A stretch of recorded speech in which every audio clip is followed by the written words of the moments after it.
C'est désormais une tradition à Versailles. La 8e édition du Bike and Run du Roi s'est déroulée ce dimanche 17 janvier autour de la Pièce d'Eau des Suisses.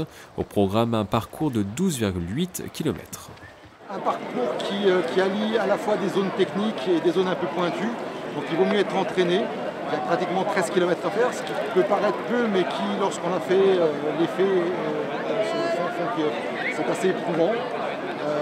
Des zones techniques avec des singles dans les bois qui demandent effectivement de la technicité à la fois en vélo et en course à pied. Et puis des parties très roulantes qui permettent aux gens de se regrouper et de récupérer un petit peu.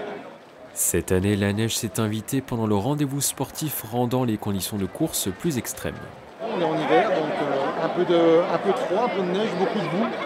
Donc pas des conditions très faciles, mais en tout cas ce sont des conditions qui sont souvent recherchées par les concurrents, parce que ça permet de s'amuser un petit peu. Ça nous a refroidi, mais c'est sympa, il n'y avait pas encore une neige jusque-là, donc on s'en souviendra.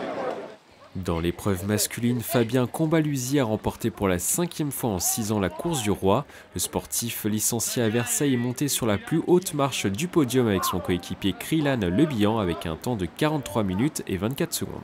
J'avais surtout aujourd'hui un équipier au top de sa forme qui a fait la différence. Je lui avais demandé avant l'épreuve de courir 2 fois plus que moi et franchement je crois qu'il l'a fait. Donc on s'est lancé le défi, on s'est à peu près préparé et puis on y allait, on savait pas trop, on espérait pouvoir jouer devant mais on savait pas trop les places. Mais ouais là c'est super ce qui se passe, c'est une super course. Au total, la compétition a réuni plus de 1000 coureurs. Au regard du succès rencontré, une 9e édition devrait être programmée en 2017.